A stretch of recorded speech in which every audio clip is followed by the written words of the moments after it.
என்னோட குரு அவர் தான் எனக்கு வந்து கற்றுக் கொடுத்தது, இந்த கன்ஸ்ட்ரக்ஷன் தொழிலை கற்றுக் கொடுத்தது. அந்த டைம் போயிட்டு அதுக்கப்புறம் நம்ம வந்து டிப்ளமோ இந்த மாதிரி விஷயங்கள்லாம் வந்து சிவிலில் முடிக்க முடியுது.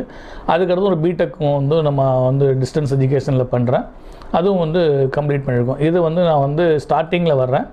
இதுக்கிடையிலே வந்து எங்கள் அப்பா என்ன சொல்கிறாங்கன்னா, ஒன்று கவர்மெண்ட் ஜாபுக்கு போகணும் அல்லது ஃபாரின் போகணும் அப்படிங்கிற 2 ஆப்ஷன் கொடுக்குறாங்க. ஏன்னா லைஃப்பில் வந்து எப்போவுமே எங்கள் அப்பா சொல்கிறது என்னென்னா, ஒரு நல்ல பொசிஷனுக்கு வரணும் அப்படின்னு. நான் தான் மூத்த பையன் அப்படிங்கிறனால வந்து என்னை எப்படியாவது வந்து ஒரு நல்ல லெவலில் கொண்டு வந்துடணும் அப்படிங்கிற ஒரு ஆசை. ஆனால் எனக்கு வந்து அவங்களுடைய தாட்லேருந்து அப்படியே எகென்ஸ்ட் தாட்டு.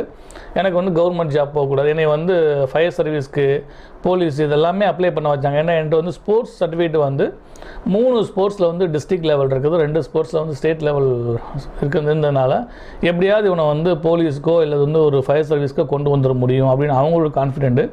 அதே மீறி அதையும் செய்யலைன்னா ஒரு ஃபாரின் அனுப்பிடலாம். ஏன்னா நான் கீழக்கரையில் வளர்ந்ததுனால